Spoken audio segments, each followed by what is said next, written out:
Afternoon, everybody. Welcome back. If you take your places, if you have a seat at the tables, please. Could we close these doors, Erkan, so that we could? So thank you all. Hope you've had a nice lunch, useful and helpful conversations, lots of insight and supporting each other's work. I have a good news preceded by a bad news story. Our speaker for this session is Professor Mary Jane Angelo, who had a nasty car accident at the weekend. Fortunately, her serious injuries are recoverable, but we send her our good wishes. Obviously, she was unable to fly. Instead, we at very short notice have a spectacular replacement speaker, Professor Bob Sroufe, who has been mentioned by the President, by the Provost, and by the various speakers all the way so far. This person you need to identify, this name that keeps echoing through the conference. He's now going to give us a presentation himself and his own expertise from the School of Business. And his topic is A Business Guide to Sustainability. Bob?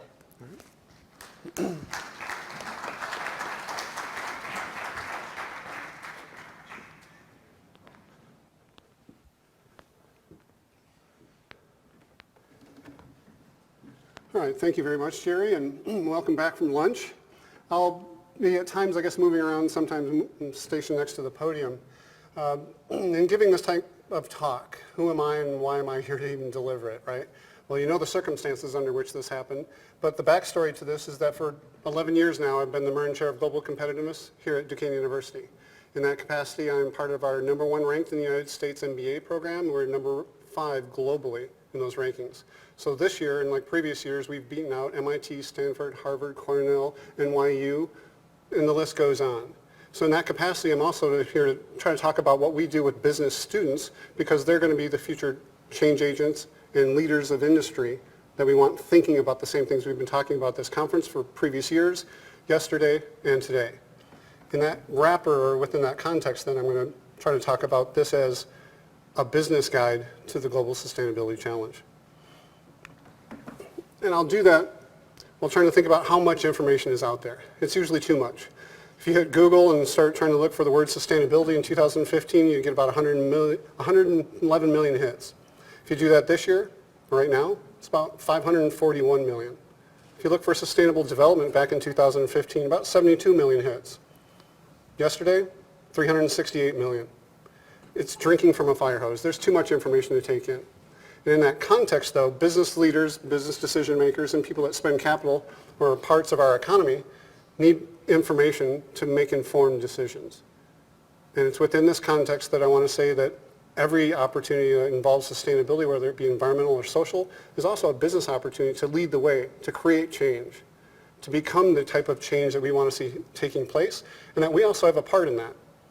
Through the products we buy, the decisions that we make, the businesses we work for, or the environments in which we work in terms of even the buildings we're inside of.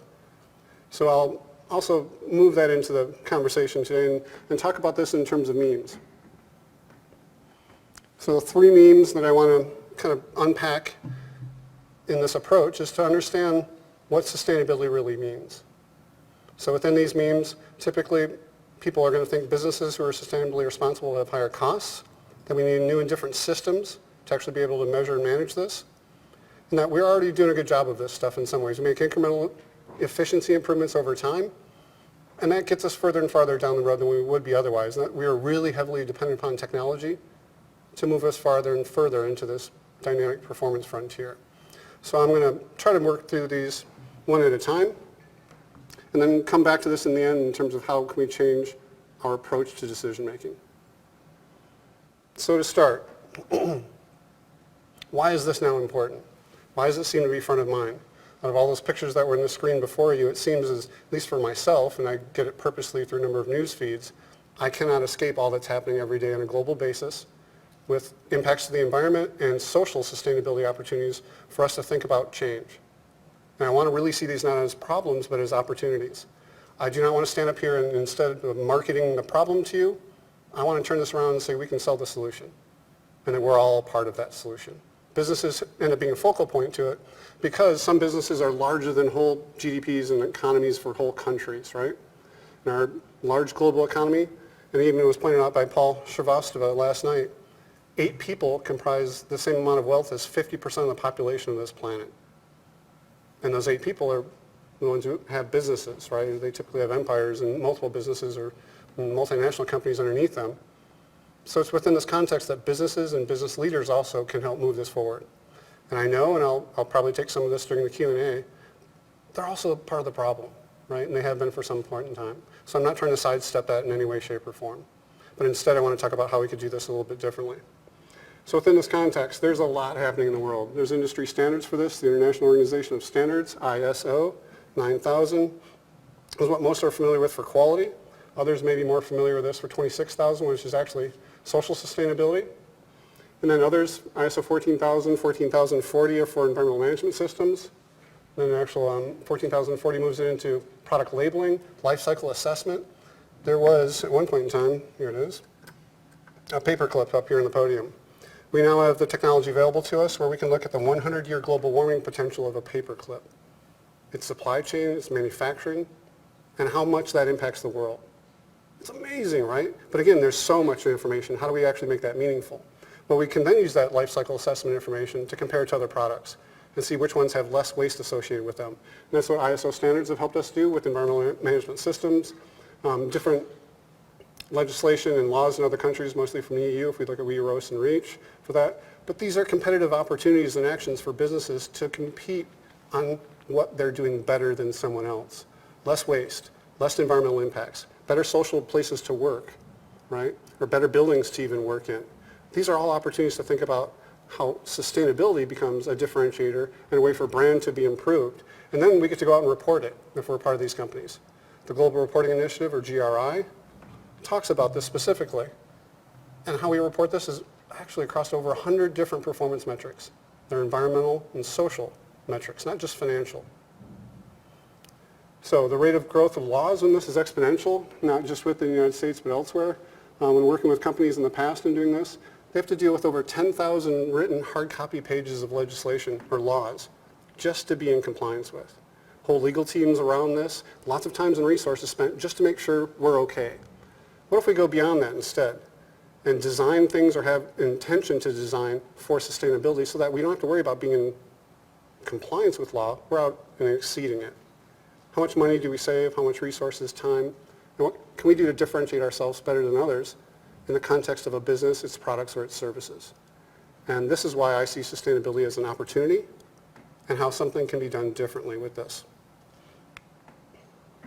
Now this is how we mostly look at businesses of the past, right? If we look at the friendly bank here, right, or corporations, behind them they're actually investing in things like maybe mountaintop removal, missiles, warheads. They're dumping stuff into the polluted river behind them. There's actually a skeleton trying to crawl out of that. This is what I think most people think of in terms of the corporate context. Corporations have lost their license to operate because of the problems of the past. And this has started way back in the 1970s, but yet still continues to this day. And given our ability to hold up a smartphone, take a picture, and get on social media, within seconds, everyone else in the world now can know what happened, what went wrong. In the past, it was more hidden. We were more separated from it. We didn't find these problems until later, possibly. Now things are more immediate, and this is another driver of why this is important to firms and why businesses can help take the lead in creating this type of change. So the hidden natural costs of this.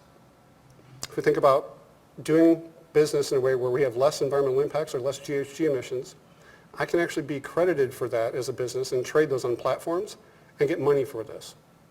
I can get paid for doing a better job than some other company. I can differentiate my products like this. I can actually market that to other people and say my product is better than someone else's.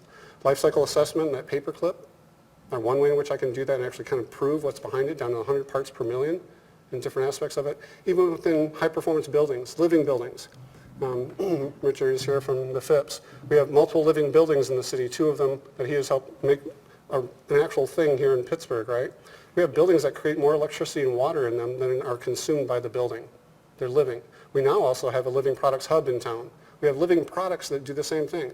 For every unit of product made, it actually generates more electricity and more water per unit of product than it takes to make it. So let's flip the problems of the past into the opportunities of the future and think how businesses can do this differently. And these are why they're opportunities. Carbon is just a measure of waste. Do we really want to go out and reward companies that are more wasteful than others, not only within their own manufacturing production lines, but all throughout their supply chains. We can measure this and watch it around the world. If you want to go to sourcemap.com, it was started by an MIT PhD student, you can actually see global supply chains and see how many components it takes to put together your laptop and where they come from around the world just to be assembled in China to then be shipped to you to your house. And they can also break that out into all of the product information that goes into it, to the elemental level and the GHG emissions or CO2 emissions associated with that. So it's hard to escape this, is what I'm also saying for businesses. Differentiation, transparency. Well, what if we could change this, right? And instead of thinking about the environments and environmental legislations are bad things, which is, again, a meme that's been given to us. It's not always the reality. In many ways, it's just the opposite. What we find is that it's good business. Those businesses that invest in and look for sustainability opportunities have higher return on their investments, return on assets, increases in sales. They reduce emissions, reduce waste within their own systems. In doing this, we could start relabeling these companies then through how Joel Makauer has labeled this as the E factor, or Bob Willard in his book, where he actually finds 7 different ways in which all these positive attributes come back to firms and operating costs that are reduced, reduced emissions, and increased sales. When did they find all this? The E factor came out in 1994. Firms have been doing this for decades. They just don't always tell you about it until more recently with transparency and some reporting options that are available to them. So it reduces liability and risk at the same time. I've worked with global companies, and my research actually involves interviewing global heads of sustainability in Fortune 50 companies or Fortune 100. And when I sit down and talk to them, they also tell me some of their bad stories. And one of them was a gentleman from Pharmacy Upjohn, where they actually polluted a site in Puerto Rico, and he was held and threatened to be thrown in jail until they cleaned up the site. Right? So there's a real liability for him as a vice president within a company not being able to leave because of what his employees had done in that site. They actually went in, did some ground well injection, and found bacteria that could degrade the materials and clean up the site, and actually remediated the whole thing. But he wasn't allowed to leave until that was done. It took 18 months. So this is growing, too, in terms of actual liability for white-collar individuals and decision makers. And there's really no escape from making bad decisions. And just like all of us with a smartphone, we can capture this information pretty quickly and let the rest of the world know about it. So what does this look like for those that are trying? Sloan Management Review and Boston Consulting Group did a survey of almost 3,000 multinational companies and their decision makers. Over around a third see it contributing to profits, 2/3 necessary for competitiveness. The top quartile are what they call the embracers, integrated into their actual operations on a daily basis. They see it as a way to engage and actually hire employees. So for students that want to come out of universities and go work for companies, do you want to go work for a company that's a dirty company, if you will, or one that's seen as being innovative, at the forefront of design and the performance frontier for sustainability? What we know is that students want to work for these companies that are having a good social impact and an environmental story to tell also. They are the employers of choice. Further evidence of this and other companies to look at, I was just talking with Paul Pullman back in August about some of this stuff and what's happening. This is one of the largest global social movements of our time. All the people that are working on this year-round and around the globe to find solutions are part of the biggest movement we've ever had on this planet to not do harm to it and not do harm to each other. And this is what social sustainability and environmental sustainability provide to us in terms of an opportunity. So many companies are doing this. Some of those, if I look at Eccles, Sroufe, and others from Harvard, have been looking at studying this for some time. There's a study also from Natural Capitalism Solutions, a consulting group that Hunter Levins is part of. She was actually on this stage at one point in time years ago in one of our sustainability symposiums in the past for our program. But they've put together and consolidated, 43 different studies, and they're finding the financial and business case for sustainability for manufacturing firms and for service providers. Bloomberg has touted this. If you go over to the business school on the 6th floor in our finance lab, our students all have access to 3 different databases. TrueCost, which is actually purchased by Standard & Poor's within the last year and a half, MSCI Global Socrates, and Bloomberg terminals. What does that mean? between 400 to 700 environmental and social performance metrics per publicly traded firm. This is the amount of insight we have in terms of publicly traded firms. So financial analysts or decision makers can use all of that information, and that information even transcends into their supply chains. And we can see CO2 emissions in their tier 1, tier 2, and tier 3 or 4 supply chains. There's really no escape for this if you think someone's not watching.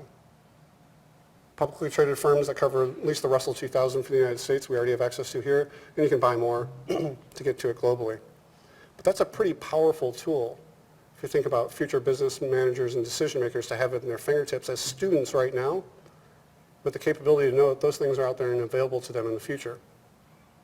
And we can make better decisions because we have more information available to us now than we've ever had before.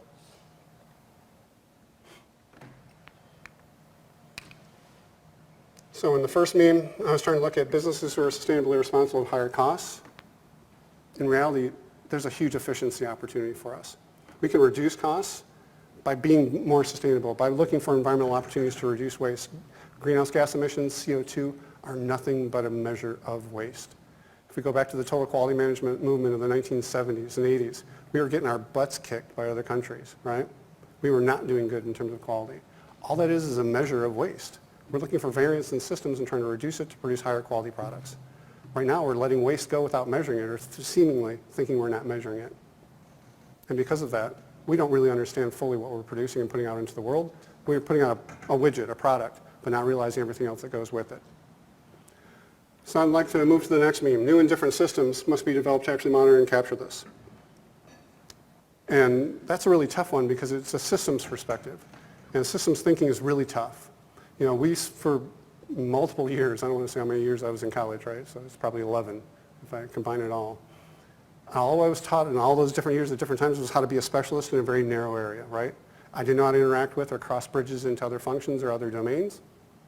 And this probably hampered my opportunities to then create real good decisions that were informed because I didn't realize the full breadth or depth of the decisions I was making, the research I was doing, and the information that I was taking in and learning. So there's an integration opportunity that sustainability provides us by having a systems dynamic at play that we are better in tune to. The systems we interact with all the time and need, for manufacturing products, for the air we breathe, for the water we need within us, and nutrients and plants, and other things that we consume, are the ecosystems around us. Do we value those in decision making? Do they show up in gross domestic product? GDP has been around since 1933, and yet we don't take these things into account. And on an annual basis, others have looked at this, so Costanza et al. In some of their research in Nature and Science, I believe, looked at this before and actually found, this is going to move, we'll see.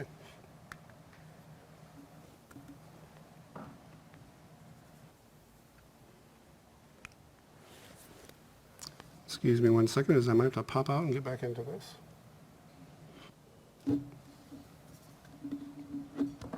There we go. Not sure why there's a delay, but we'll get into that. On an annual basis, about $33 trillion. No easy task going out and trying to value this stuff, right?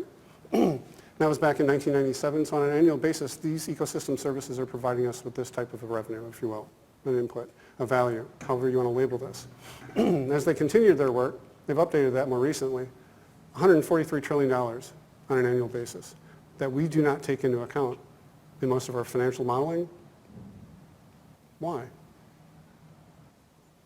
Maybe it's because it's telling us something we don't want to hear, that we're doing a bad job in some industries especially, that we're creating more harm than good. But then that harm is going to come back to us. I'm not sure why we think we can escape this forever. But those systems are important to us to know and understand. And we have been starting to value this, especially in terms of cost of carbon. So there's a social cost of carbon that we can put on this for every ton of CO2 emitted from a process, a machine, a factory, a utility plant, even our cars. We can start putting a valuation on this. So the valuation that's used across different countries ranges anywhere from 12 to 109, 41, 254. In the United States, the EPA has been using this information for many years, and our range has been from 6 to, I don't know, well over 100 and some dollars per ton, until the recent head of the EPA tried to change that They were hovering or floating that number at $36 to $38 per ton, and he's rolled it back to $6. But if you need an evidence-based approach to what's actually happening, these are the numbers that are being used by different countries in policymaking and by multinational companies. So if you think no one's doing this, here's some of the numbers companies are using. Even Disney's using this. If you invest in a new project at Disney and it's $6 per ton equivalent and show the GHG emissions avoided with that project, they'll give you back that money to your business unit and allow you to invest it in something else. Why? Because we're measuring waste, and we want to get rid of that waste and the impacts that it has on those larger systems that we know have value to us, but we tend not to bring into our decision-making or our analysis. So this is what is happening.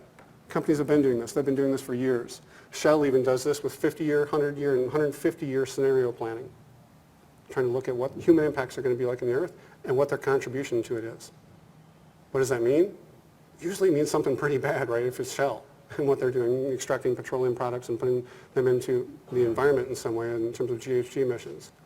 I was with a team meeting with some MBA students at Alcoa and was able to hear a bit of a conference call that was taking place with Nestle about 7 years ago. Nestle was doing some water studies and water footprint studies and found about $82 billion of impact from their company on global water. And then the first question that came back at this, it was during a board meeting and the Sustainable Development Director was in the meeting, was, okay, what does that mean to us in terms of risk? Are we going to let this out? It was supposed to be a closed door call at the time and not open to the public. And they since haven't really released that information. It's coming out in little bits and pieces in their global reporting, but not fully. But here's the thing. We're measuring it. They're measuring it. It's available to us to understand.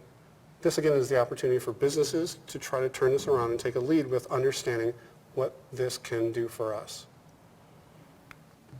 So in that vein, and I kind of said this before, if you don't think anyone's watching or no one cares, the Carbon Disclosure Project, or CDP, $100 trillion of investor money. What do they want to know? A company's CO2 emissions. Now they branched out, they do much more than that, so they're also looking at water, they're looking at consulting practices for companies, whole cities are actually involved in this, supply chains, and looking for revenue neutral options for how to change this, how to create solutions or opportunities from it. So the CDP, and also then with the Global Reporting Initiative, if we look down here, their database is publicly available. 12,000 plus firms are in it, 49,000 sustainability reports, 30,000, and some are certified, some are not certified, depending on a GRE or GRI version 3 versus version 4. They're publicly available. Companies want you to know their story and what they're doing. So why aren't we looking for more of that information? Maybe it's back to the earlier comments. There's just so much of it. There's so much I can do in a day. My head is down. I got to do the stuff I have to do at work or for classes and meet deadlines, and quarterly reports are part of that maybe, and other things are keeping me focused on it and not on everything else that's going around me that I'm not aware of, because there's just so much data there. So who is watching? Who is looking? This is where we see if this isn't going to continue to work.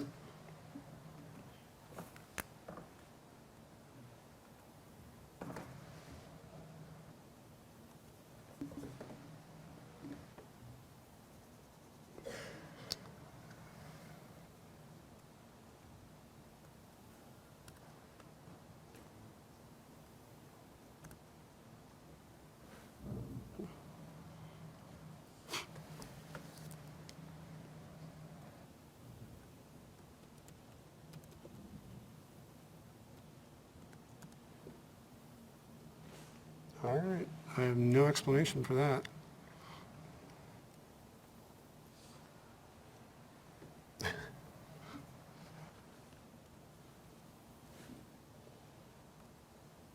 Basically, what I'm seeing is actually different than what you were seeing.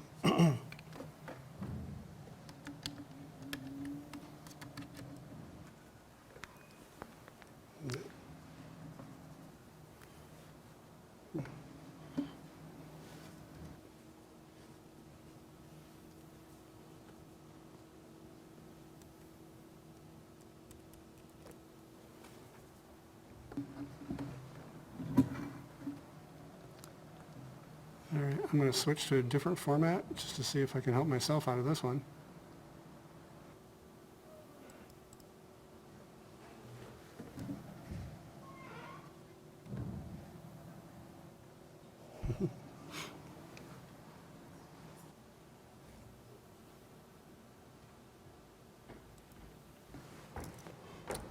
Can I get it switched from this back over to that now? Because it keeps locking up on this one. Oh, okay.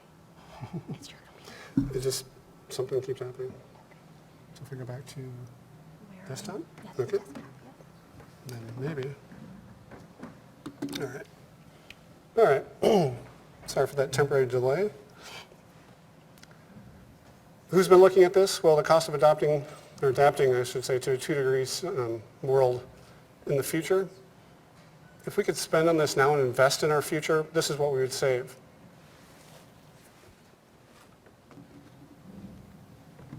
Who's looking at this or who's interested in it?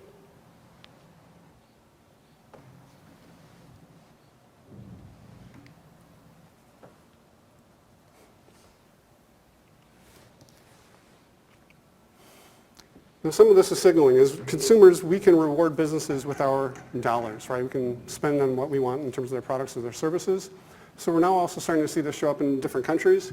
With the GHG labeling, you can actually, if you buy a pair of Timberland shoes, you can actually see the GHG emissions on it on their boxes. You see this in other countries more so than you do here. But in that context, Cradle to Cradle has been around in terms of a certification for firms. They can actually show their products can be recycled over and over again or upcycled, not just downcycled into something. There's a Cradle to Cradle certified product. You can actually see Steelcase in the furniture industry doing a much better job with this. Herman Miller's been doing better with environmental design. And if we start thinking about what they're telling us about the waste associated with something. And it's an opportunity for improvement in the next round of making that same product. So if we look at how much water it takes to do any bit of leather, a kilogram of this versus a pair of men's dress shoes, 317 gallons. How many gallons of water does it take to create a 2-liter of Coca-Cola? Anyone want to hazard a guess? There's no wrong answers. There's nothing on the test. More than a 2-liter? Yes, Jane? 5 gallons, all right. We have 1 bit at 5, 5 going once, 5 going twice.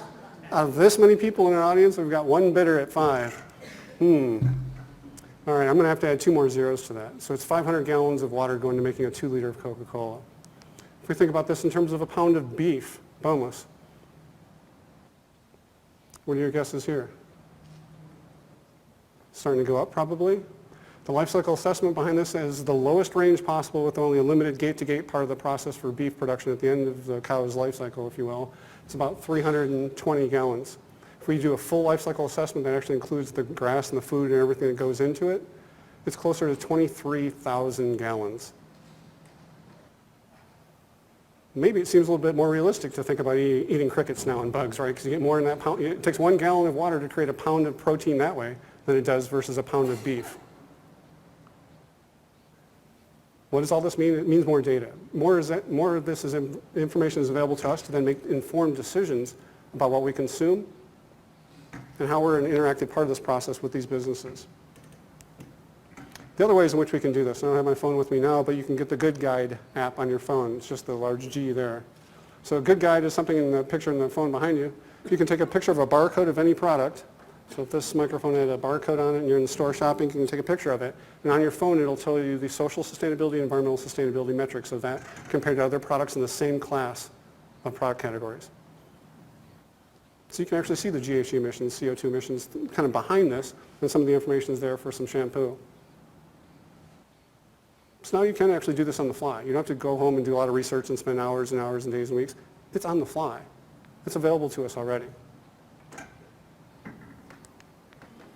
Other things that are happening. There's been a decreasing trend in the amount of companies that actually come out of publicly traded companies every year. And this has been happening for at least 2 decades. A newer trend is that there are companies that do not want to be labeled as a for-profit corporation, and they also don't want to be labeled as an NGO or not-for-profit. And in between, this is where B Corps land. So Benefits Corporation, or B Corp, has been taking off. If we look at this across countries, there are a better number of them. In terms of the United States, elsewhere, some of the highest ranked ones right now in the United States in terms of their rankings, how they actually put a numeric score on them. We have 34 laws already passed at the state level in the United States that accept B Corps within that state. It started in Delaware because that's where all corporate law starts, and it moved around. If we look at how many B Corps we have in Pennsylvania right now, what, about 55 of them? I think there's 6 or 7 possibly in Pittsburgh. What does it mean to be a B Corp? It means that on an annual basis, they're going to combine their financial reports with all of their sustainability information. They want to give you their performance on how they did socially and environmentally. And there's standards and guidelines for how they do that. There's a B Lab behind this that helps run it and actually provides tools for people to do this. They want to tell the story about how they make value, not just profit for shareholders. And the focus isn't on maximizing shareholder value as a fiduciary responsibility to the firm. That is another meme that's possibly been out there for over 100 years. If we look at a book by Lynn Stout at Cornell in their law school, it says that this has never actually been proven. And if we go back to law in the early 1913 area of it, there's actually Ford versus General Motors when they started using the term fiduciary responsibility. And at the time, it was to create value for community, not for individual shareholders. And new information has come out since in books and others, Bauer and Payne, and the Harvard Business Review article said that companies like this are what we should be building. Benefits corporations. For-profit corporations that only make money under the guises of it's only for shareholders are doing the wrong thing. There's legal ramifications for this, and also other things that we're not taking into account because we don't value those externalities. And B Corps or B corporations are where this is headed. So we see more of them coming out every year. What they say is be the change you want.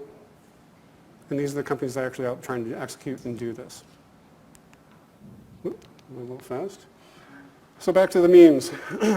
Businesses who are sustainably responsible cost more? No. New and different systems must be in place? I think a new and different approach to understanding our existing systems need to be in place. We already have accounting practices within firms that can capture this. If only we get all functions to start looking at the integration of this information into decision making and reporting systems. Part of what we try to teach within the program is an integrated approach to understanding how sustainability impacts functions, and I've got a class tonight on it later on, where everybody, in terms of the students, look at their function they want to work with later on in business, whether it's marketing, operations, accounting, so on, and look at how sustainability is already used within that function within business. So an integrated approach is a better approach to this.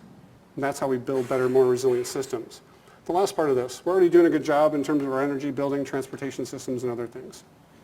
We are good at incremental efficiency. You know, General Motors usually every year in their supply chain asks for an extra 5% reduction in price, a little bit of efficiency. But why not look for other companies like Tesla, say we want to change the model entirely and not look for efficiencies, but look for better effectiveness.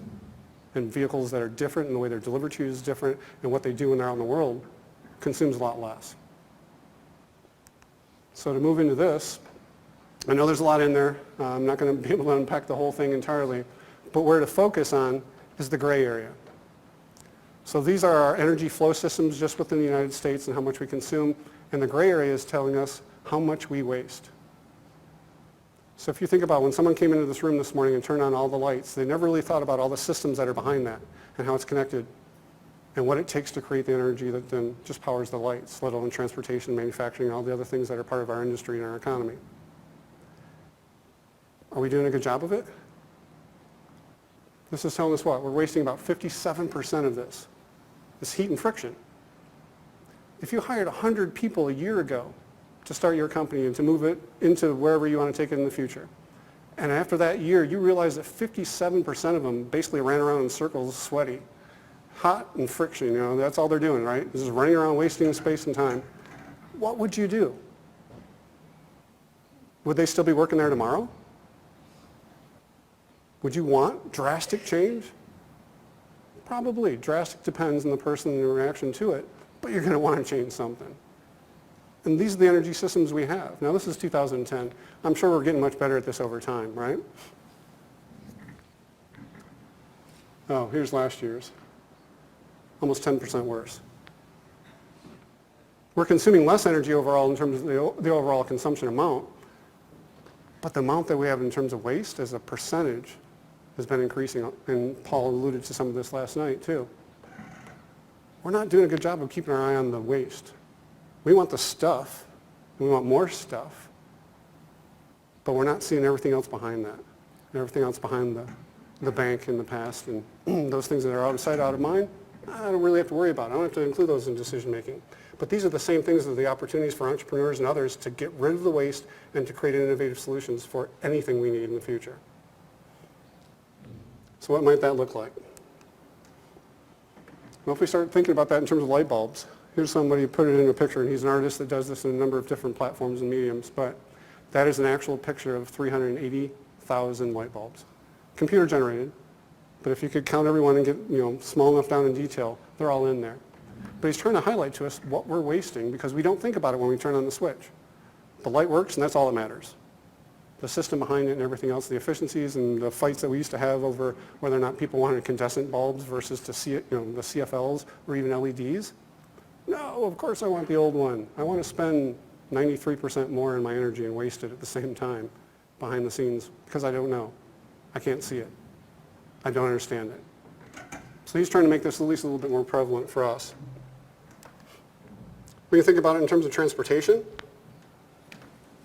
There's a whole supply chain that gets us the energy we need to then put into a vehicle to then have that vehicle move.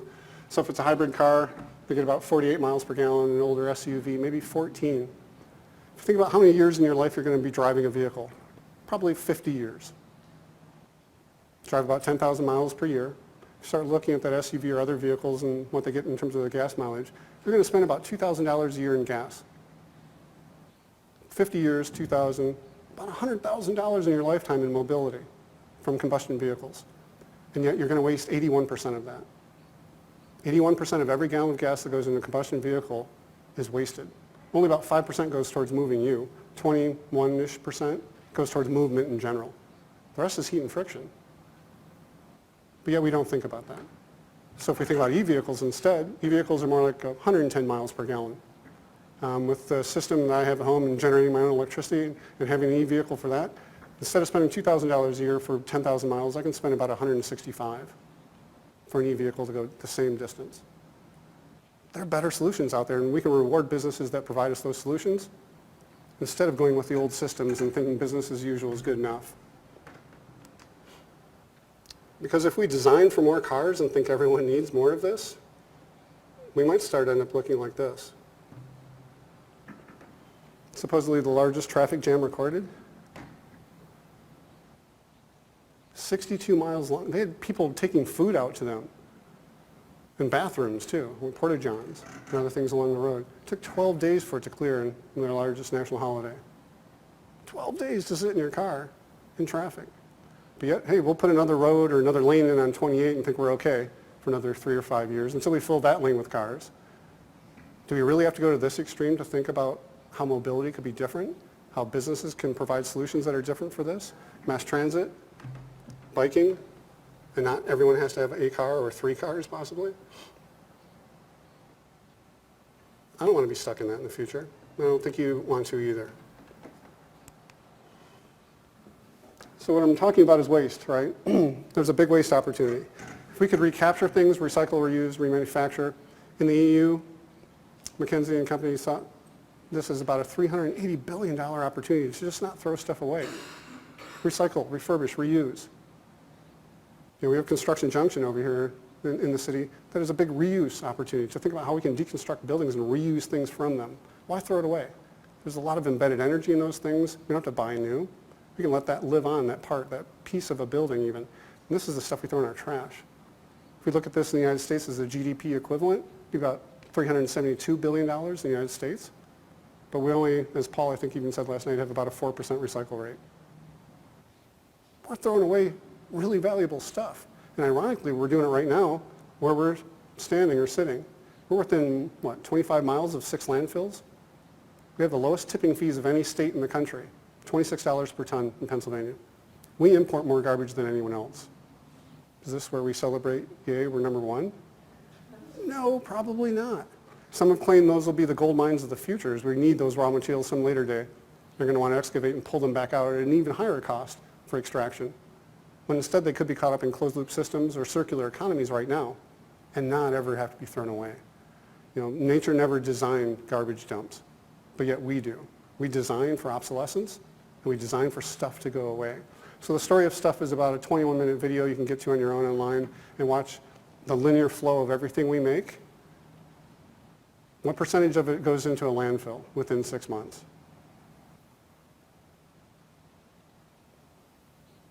You can go back to anyone wanting to guess. More than you think?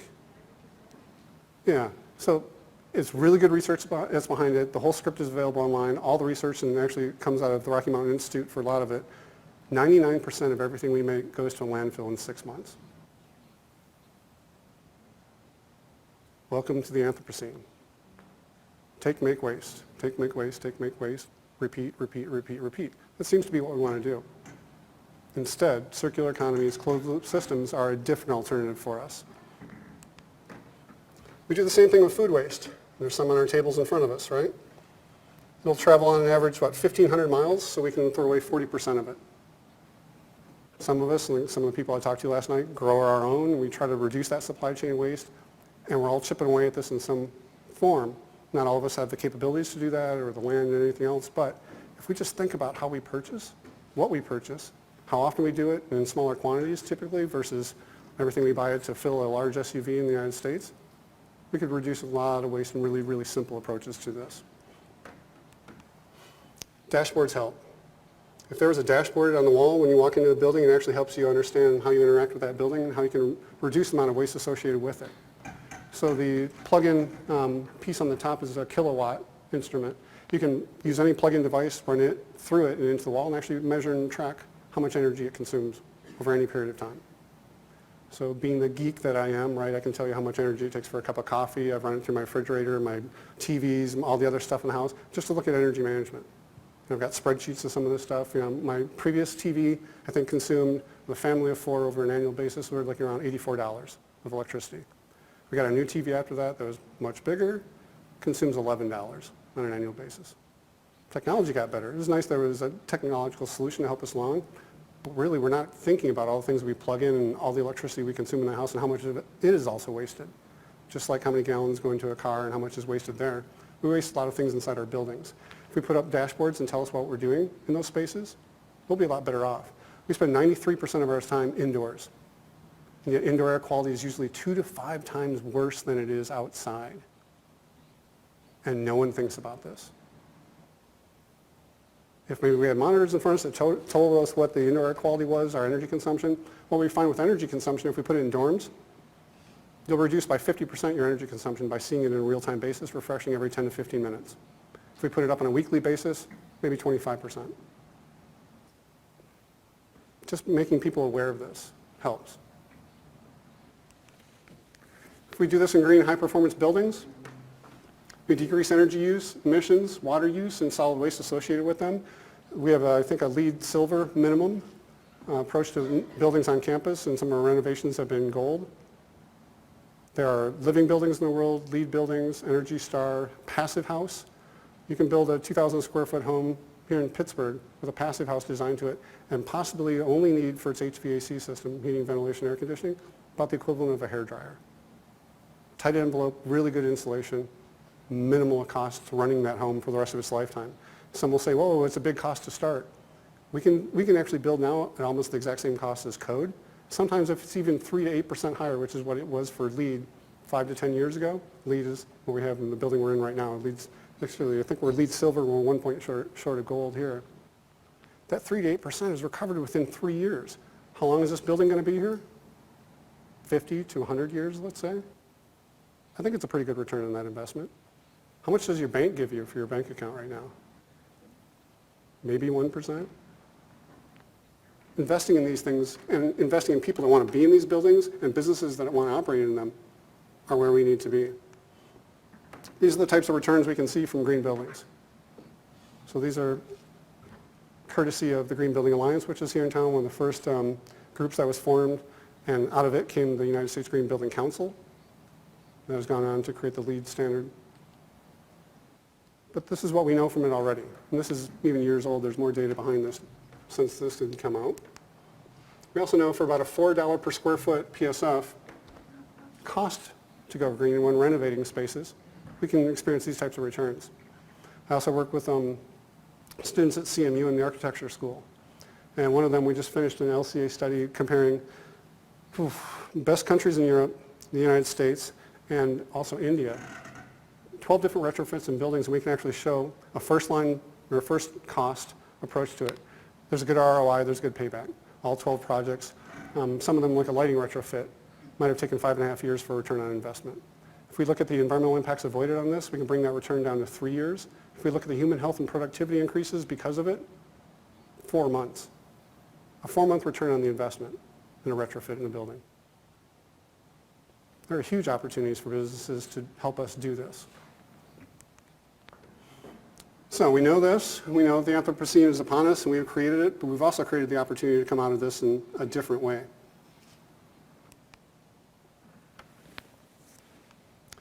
Can we be innovative? I want to say yes. And it was even part of my question to Paul Sroufe last night in terms of where does he get inspiration from.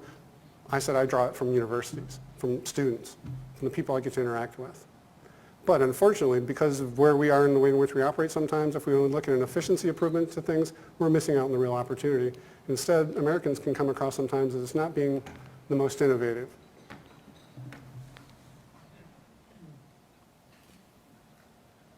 So if we want to think about being innovative, I want to invite you to close your eyes and give me 2 minutes of time to read something to you.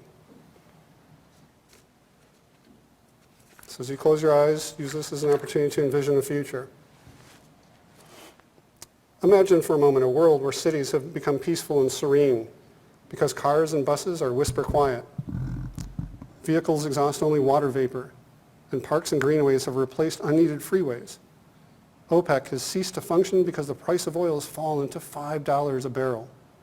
But there are few buyers for it because cheaper and better ways now exist to get the services people once turned to oil to provide. Living standards for all people have dramatically improved, particularly for the poor and those in developing countries, also sometimes called the base of the pyramid. Involuntary unemployment no longer exists, and income taxes have largely been eliminated. Houses, even low-income housing units, can pay part of their mortgage costs by the energy they produce. There are few, if any, active landfills worldwide. Forest cover is increasing. Dams are being dismantled. Atmospheric CO2 levels are decreasing for the first time in 200 years, and effluent water leaving factories is cleaner than the water coming into them. Industrialized countries have reduced resource use by 80% while improving quality of life. With the explosion of family wage jobs, welfare demand has fallen. Unions, businesses, environmentalists, and governments work together, yes, I said together, to create just transitions for workers as society phases out coal, nuclear energy, and oil. In communities and towns, churches, corporations, and labor groups promote a new living wage social contract as the least expensive way to ensure the growth and preservation of a valuable social capital. So this is from chapter 1 of the book Natural Capitalism. And the authors are Levins, and Hawkins, and that is their vision for the future. And I know that we need a different vision to move this forward. So in that vein or that context, this is what we try to look at when I pull this into our curriculum and look at business students and future decision makers. How can they understand or recognize when something is unsustainable? Well, if we take a strategic approach to this, there's a 5-level framework. We need to understand the systems we're interacting with as a business, as an individual. Success is defined then by that business you're working within. It should be strategic in anything we do. We're not going to go out and say we need to hug trees. I know the bark feels great and they sometimes listen to us when we talk, but there's got to be a real value proposition behind this, right? So it's strategic. There are many actions we can take, but we need to prioritize those, and we need to use decision analysis tools behind this to help us understand what a good decision looks like, and have environmental and social information be part of this. So for every dollar spent, we should also be able to look at the environmental and social impacts or value created from that dollar. This is part of a framework for strategic sustainable development that came out of Sweden. It was formerly part of the Natural Step program Karl-Heinrich Robert helped create 25, 30 years ago now. It's been used by multinational companies around the world, by whole cities, at country levels, by individuals. So there's proof of concept. This is an evidence-based approach. I'm not telling you theory in anything I'm talking about today. I'm trying to provide proof that it's already happening. So I did my sabbatical with Karl-Heinrich Robert and others a couple of years ago. They have students on an annual basis that all go through this training to see the world in this way. And now we do this here with our own. And when they do that, they look at the world in a principled way. So that nature is not subject to systematically increasing 1, 2, or 3. Concentrations of things extracted, things that we put into the atmosphere or produced by society, or degradation by physical means. If you look at a picture of Pittsburgh 100 years ago, how many trees were in it? Right? Degradation by physical means, clear-cutting trees, over-harvesting fish. Also, and they've expanded this now only within the last 3 years, and it's much the same thing that was said about the Sustainable Development Goals, is that it also should include social sustainability and human health and social values. So people are not subject to health or impacts on their health influence, competence, impartiality, and meaning making. And sometimes those can be a little hard for us to get our hands around. But if you think of the post-truth time that we're in now and fake news, impartiality and meaning making are actually quite prevalent. So we also ask students then to go look at this in terms of industrial settings. So the picture on the right was actually Kulimbursa, no, this is a different one in India, but this is an industrial park where they actually have 20 different material flows that are shared between 6 companies. So there are not waste streams. Instead, a waste stream from one company becomes a raw material input to another one. So in Denmark, our students have actually gone to this and were able to visit a couple of years ago. And the companies involved in this, you can sort of see Novo Nordisk or Novo Norzymes, some of the earliest reporting companies for integrated reporting, combining their financial reports and their sustainability reports. But also part of industrial ecology and trying to make sure things do not go into waste streams, but instead become warm water that comes from an industrial plant that then becomes part of aquaculture. Fertilizer from fish goes into fields. We pull stuff out of the smokestacks from the utility company to actually make gypsum board or drywall from it. And we think about things not as waste, but raw materials. These are the opportunities that co-location of businesses can provide, and students actually go through simulations where they're given role play opportunities for 4 businesses that could be located next to each other. And it could be Heinz downtown, it could be the hospital beside us at Mercy, it could be somebody else at Highmark, and start thinking about the shared systems they have. They all need energy, they all need water, they're part of the steam district usually in some way, shape, or form if they're downtown, and then start thinking about how could they invest in things that would be different than what we invested in the past if we only looked at efficiency, but instead looked at systems that were interconnected and the effectiveness of those different businesses and how they could all feed off of each other and have shared resources coming into them. This then gives them an opportunity to create the vision of the future. And the first part of this is just understanding what your vision would be. Is your vision efficiency, a 5% decrease in waste, or is it something different, a flourishing economy in the future? That statement I read to you while possibly your eyes were closed. That's a great vision to have. From that vision, what's our current reality? Where are we? That's benchmarking and measurement and understanding where we are. To then think about all those decisions we get to make and brainstorming to close the gap between where we are now and what it will take us to get into that future. Step D, prioritization. Out of all the things we can do, it's an infinite set. Which are the most important ones? What do we do on Monday? How do we take advantage of small incremental efficiency improvements to get to really big effectiveness wins farther down the road? So this is what the SSD kind of helps us move into curriculum and have people think about this that are going to be the business leaders of the future. These all map into the Sustainable Development Goals. So if you were here last night with Paul, you saw them. If you haven't seen them before, I'm not sure, depending on which talks you've been able to sit in on. But the United Nations released these in 2015. And these are places for us to focus on where we do good, but also take measurement of where we might be contributing to the problem more than we're actually helping it. And if so, note that. Even report it. And know that we can do better next year. Set goals, targets, a vision beyond that we can backcast from to now to then make sure we move forward in a way that's positive, regenerative. So the Sustainable Development Goals lay out 17 different opportunities for us to do this. I think any company that makes a product or provides a service can find a way into where they impact these.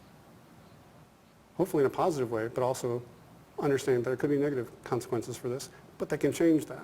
They can turn that around. So the problems that we face by creating the Anthropocene shouldn't be corrected by the same people who created those. We need innovative people. We need you. We need our students. We need others that attend these conferences and have time to think about these things, or the captains of industry, or the entrepreneurs of the future. Let's help create this change. When doing this, one group looked at it this way: I can operationalize sustainability in this approach. Our vision is this. And it's just not economic either. Their success will depend on economic opportunities, environmental responsibilities, and social responsibilities. Who created this? A prior cohort of students. This is their vision of the future as they were in the program, and it's a 12-month program. So it's a 12-month MBA, live consulting projects every semester, international study abroad, and live problem solving while doing those study abroad trips. These are the types of ways in which we integrate sustainability throughout curriculum and try to get people to think about it differently, and this is their vision. So if I go back to what it could have been like, if we would have considered business as usual forever, here's Pittsburgh approximately 100 years ago. And black and white was probably the actual color photo at the time, right? Because it's been called, what, Hell's Cauldron with the lid off and all these other ways to describe it. That's what it was. What it could be, though, is a lot different. So we could be working within buildings that look more like this. They're healthier, more high productive, better for people inside them. Roofs could look more like this, and this, some people are saying, is almost a shot of tops of Chicago right now. Green roofs help us insulate buildings. They reduce heat island effect. They reduce costs of owning and operating the buildings. They improve air quality outside. Maybe if we really think about how we design roads, we don't design for traffic, but we design for longer life, and think about what they could be in their next generation of use, not have to be knocked down, thrown away, and put in a landfill.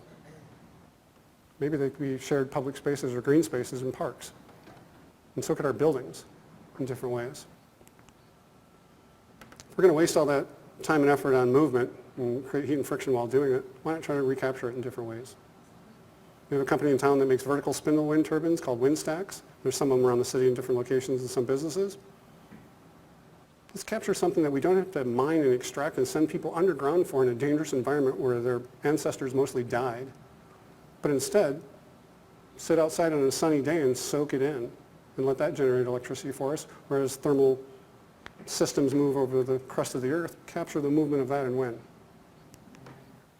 If we do the solar thing in Pittsburgh, here's a shot of Pittsburgh through Google Project Sunroof. You can type this in yourself with your own address for it if you have a home. It'll actually look at the roof of your home and give you the full financial pro forma for it, and then link you to companies that will actually provide the solar installation. There's about 6 or 7 of them in Pittsburgh right now. The solar roadways piece above that, there's a person in Ohio that created solar roads that are price parity to asphalt, to have embedded solar panels in roads. He's since moved out to Utah. Parts of it are being in place in different roads right now, but what a great concept to think about. We could replace all the utility companies in the United States with what? The existing roads, and have them generate electricity for us instead. And that, I think, is part of his vision. So right now you can actually get solar in Pittsburgh, and it's a good business case behind it. You can generate your own electricity for about 40% less than Duquesne Light provides it to you, depending on how you go about financing this or doing it. So there's a good business case behind this. Let me get this to work. There we go. We can also invest in better buildings. PNC did not have to build this building downtown. Many people are not working in office spaces. They could work remotely. They did not have to invest in this space, in this place, being in Pittsburgh. But they did. So they put in what is claimed to be one of the greenest buildings in the world. Because they invested in high-performance buildings knowing that there's a payback for this. They didn't want to throw their money away. They're not dumb. And they want to invest in the people that are here too and what's happening already in terms of the green and high-performance building environment within the city. So I mentioned living buildings before, living products. We have buildings that create more energy than they use. Same thing with products. Our Living Products Hub, thanks to Richard also, is here in Pittsburgh. We're within 500 miles of half the population of the United States. It's an opportunity to bring manufacturing back to this area. The Eco-Innovation District is behind us up on the hill. There's about 60% vacancy in all the buildings and homes up there. Why not fill them with manufacturers? Why not fill them with artists? Why not fill them with entrepreneurs? And a corridor that people have to go through that actually celebrates innovation and creates business opportunities for something to be done differently. And maybe they get to do it while housed within living buildings. Because we know there's a good payback for them too. They're cheaper over the long run especially. And they're going to be here for many, many years into the future. So we're trying to do this with Rockwell Hall. So if you walk into the 6th floor right now, there's a bridge that goes into it. We've got a capital campaign going on. We're going to start work on it, I believe, in January. Students have to do this in the energy management design competition every year and look at how they reimagine a floor in the building with no budget, or limit to their budget, I should say. Part of what we're doing is actually putting meters on the building and connecting them all and having a smart building. A dashboard when people walk into it so they can actually see in the dashboard their greenhouse gas emissions, CO2, water, natural gas, electricity. And because we know when we show that to them, they'll start reducing their consumption. They'll walk into a 2-story atrium and on the right will be a biophilia wall. Plants scrub air. They make it better for us. We'll have better indoor air quality because of that. On the other side of the wall, there'll actually be the United Nations Sustainable Development Goals. They'll wrap around so people can actually see them. So through these connected systems, we can start also telling you for every dollar you invest in that building, I can give you an environmental and social return on that dollar. So what have they proposed? Things like this. The biophilia wall, kinetic tiles also. So when you walk into the 6th floor, you're going to walk on something that generates electricity. And make you think about that. Have cutouts in the walls or in the ceiling so you can actually see part of a wall that was built to code versus built to passive house standards or built to a living standard. And have someone ask the question, why? Why does that look different than the other one? If we build a code, we're building to the minimum level necessary not to kill people, basically. Why not go beyond that? Then, as they walk into this space, put the UN SDGs on the wall so when people walk in, they can also think about how everything we do at this university, within our buildings, and in our homes, in our work lives, can be mapped into that. So this is their vision of that floor, and one floor of the business school, where business people are going to be coming out of and thinking about the world differently when they leave it. So with an integrated bottom line approach to this, or integrated management, this is what we want to do. Save money, use technology, and deliver performance beyond what people have ever thought about before. If they only thought about first cost and a dollar, it hasn't gone far enough. So business performance is what we do in terms of an integrated curriculum and trying to get at those decisions. And we use this book, the integrated management approach to it, in what we try to deliver and an opportunity to think about a vision, a process, and a place in the future that was different than where we are now. Our university is part of the 2030 challenge, if you've heard of it. All buildings that opt into it are going to reduce by 50% their amount of energy and water consumption by 2030. All new buildings after that time will be carbon neutral. We've got 49 buildings that are already in that right now at Duquesne University. That's how many buildings we have on our campus. There's others downtown. We have multiple millions of square feet of buildings pledged to this here, and also in the Oakland district. So we're one of the only cities in the world right now doing this with 2 districts at the same time. Pittsburgh's actually doing this. We're all part of it. But if business people want to continue on the path of only first cost, only bottom line, only maximizing profit for shareholders, they're really putting their heads in the sand. So as we know more about this, as we know that it's available to us on our phones, we can do it while shopping, we can do this in different ways. Even the utility company now gives you emojis and different ways to look at your utility bill to tell you by color if you're doing better or worse than last month. More information is available to us at all times. Let's start using it to make better decisions. And in doing so, create a different reality, a different future, and try to reimagine what everything can look like. So our new value proposition is an integrated bottom line, not a single bottom line, one that includes environmental and social performance. And with that, I'm going to say I'm a fast talker. Thank you for putting up with me. There's more information in this world than I could possibly deliver to you in one period of time, so thank you for allowing me to try this period of time with you.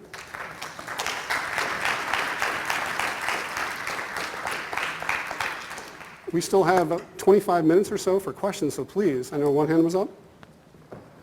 Please. Two questions.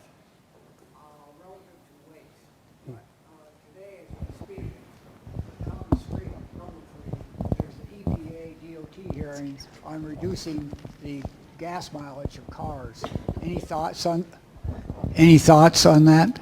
I think that is tragic. Why would anyone want to pay more money to create more waste and think that that's okay at a national level? I have a second question. Our parish is building a ministry center, which now the issue is trying to make sure that they are motivated to have, let's say, a LEEDs building or something, LEED certified or something like that. And as I say, it's in the planning stage now, and have it go in kind of like Phipps Conservatory or what have you. Any suggestions how I might approach that with the parish? Probably go out and try to find Green Building Alliance and someone that's working at GBA to help them maybe come with you to help that conversation. As an NGO, they do not have skin in the game. They're not going to make money from this, which is what many people are concerned about when you say you want to tell them what to do with their building. But instead, let them bring the opportunity for maybe even a presentation to a group of people, and the better the stakeholder group or the breadth of it, maybe the better in terms of the decision that can come out of that, so that GBA can tell them what the opportunities are and why they would save money by doing this or improve indoor air quality. So I talked about indoor air quality briefly earlier. We just had someone present on campus last Friday from China while she was here from the reset standards. She informed us that 4,000 people die from particulate matter 2.5 in China every day for indoor air quality. So if we build high-performance buildings or green spaces that have better indoor air quality, those people are better off. And in China now, if you want to stay in hotels, hotels compete with other hotels based on indoor air quality measurement. And businesses are doing the same thing. Come work for us at XYZ Corporation. We have the best air quality in Beijing. And in doing so, people want to live in those buildings. They don't want to leave them. They actually do. They live in there and they get everything they need to survive, basically, and then work in those buildings in the same time, too. They're now competing on indoor air quality. Why? Because we've outsourced all of our manufacturing to them and created their air quality issues. And buildings are part of the solution. So if you can bring in someone else, I think that helps. And that way you don't have to think that you're not knowledgeable enough yourself to bring the opportunity, but instead bring in those people that are really skilled in this. And this is part of what they do and part of their charge at GBA anyway.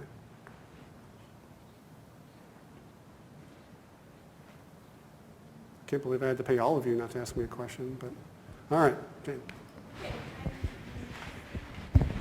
Everything you're suggesting sounds terrific to do, although, thank you. I usually don't need one of these.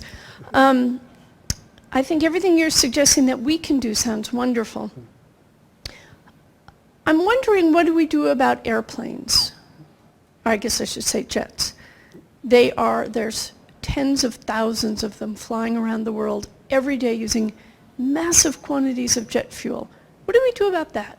Well, when you book your next flight, actually try to look for it if you're using Expedia or other sources. Usually there's a service provider. Some of them do provide you a carbon offsetting option for that. So that sends a signal that it's important to you as a consumer. And I tend to offset my flights when doing this. We have conferences where people offset all of them, all the actual GHG emissions for people that travel to it by plane and by car. And we've done that in previous years for this conference even. So there's a signal that we can send to them that it's important by actually purchasing offsets for our individual travel miles. So we can actually do that when we go online to make a reservation. There's a box to check somewhere. With some of the sites, yes. Others, no. But if it's a cross-continent flight, there's an equivalent amount of tons for that, and then you can buy offsets from other service providers. Is there any idea how to make airlines move without jet fuel? That seems to be a bigger problem. I think the better answer would be when someone pops up on the screen behind me and says that they're video conferencing in, and we're broadcasting out, right? So instead of having to fly, we can video conference and get away from it that way and not have to pay for that. Still hard to go to, Venice. Yeah. Is there anything in the works for jet fuel that would, we can heat our homes with possibly with solar, we can recapture the energy we use walking across Grand Central Station. We can make buses have solar panels on top and all sorts of things, but I can't figure out what we're going to do with these. Has anybody? Not that I would figure it out, but Not that I've heard of the solution. I know that there's lots of people working on it, and biofuels are part of that mix for fuels for those transportation modes. But outside of that, I'm not sure how far they're getting with it, and it's a tough one. it is a tough one. Thank you. No, thank you. Please.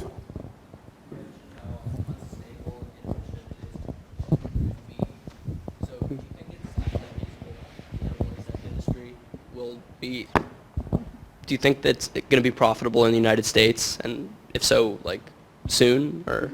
Yeah, I think consumption is something that, especially food, I don't think we can get away from it, right? We all need to eat. And if we can go to more plant-based, even just chicken versus beef, there's 85% less GHG emissions in chicken as an alternative than there is in beef. And we can all start making better choices in that general sense. And if you really want to know what goes into that beef, you probably don't want to eat it anyway. If you think about it, and I think somebody mentioned it last night in a discussion, how some cows have to actually be lifted out of pens to then be moved over to the slaughterhouse because they're barely able to stand up anymore with everything that's been injected into them and how they're fed even. So I think if we really knew what was going on, it'd be a lot easier decision to make. Those businesses would be rewarded that are already out there trying to make those efforts and make that happen. And it would just happen faster.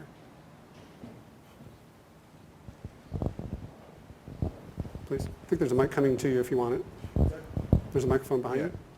Yeah, this conversation has been going on for years, and the arguments in the past used to be, let's say, with the carbon copier, you know, and there wouldn't be enough carbon to make copies, so then they came out with the photocopy machines or the typewriters and the word processors and on and on and on.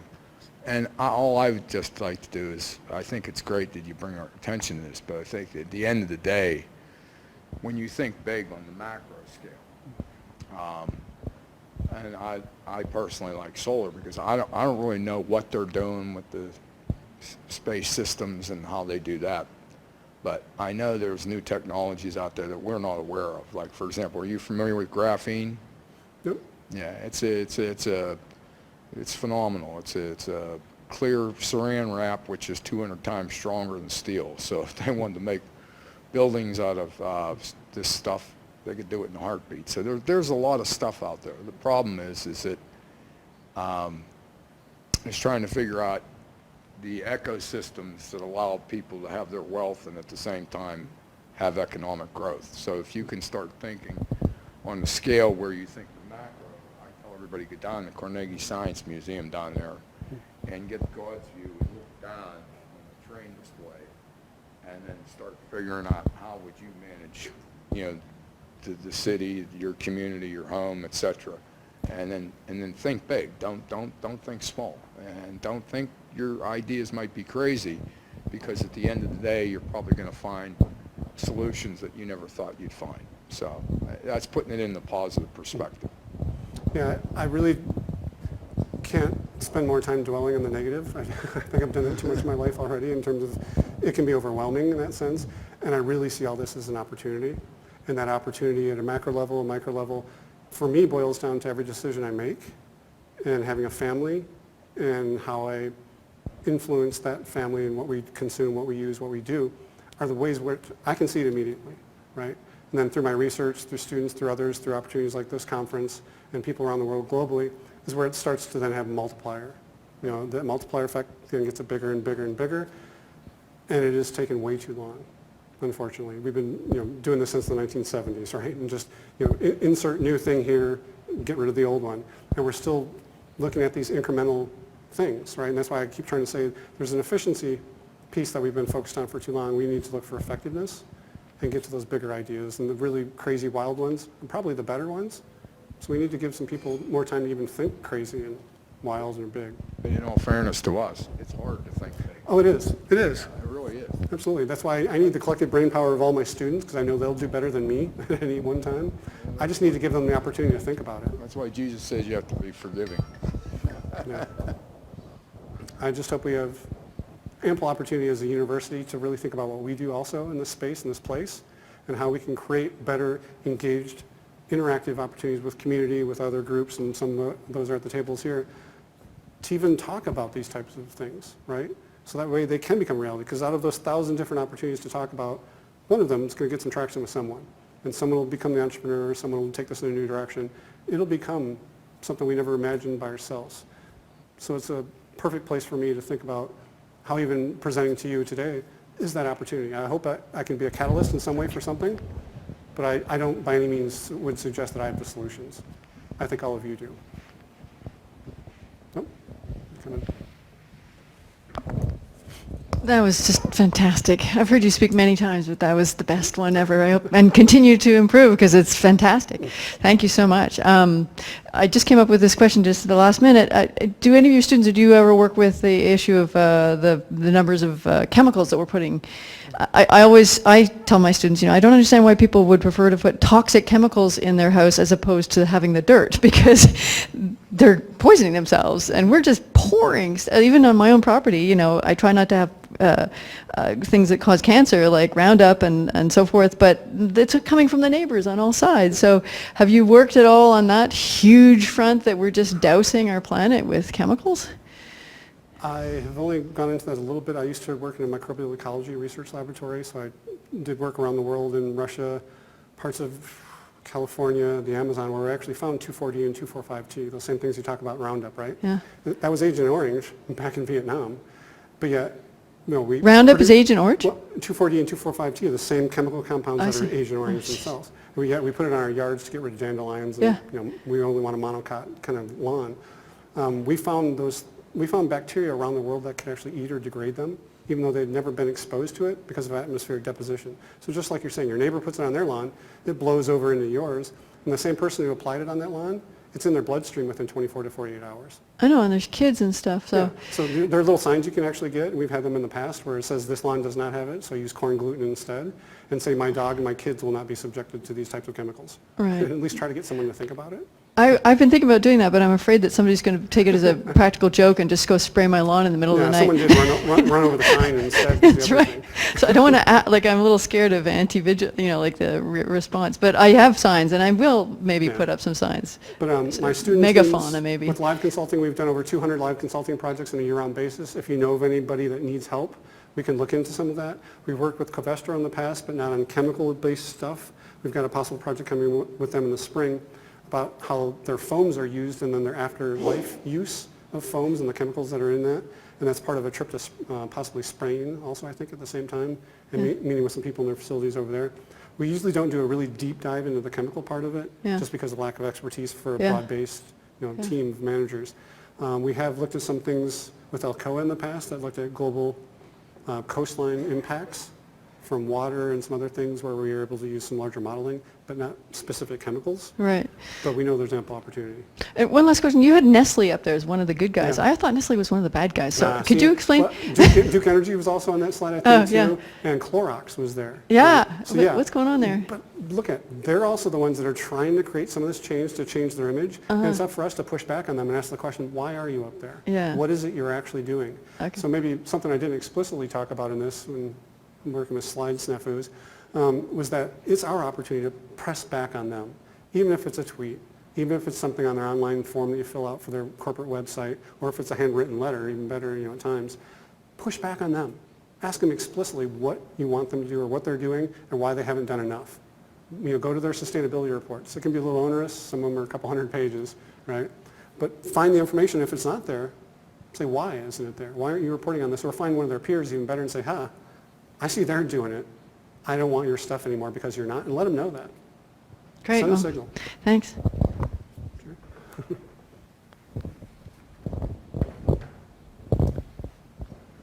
So you shut me down? Oh, man. I only had 8 hours planned for this. But, Well, Bob, thank you very much. This has been truly spectacular. What a tour de force. Wonderful. Thank you very much indeed. Thank you.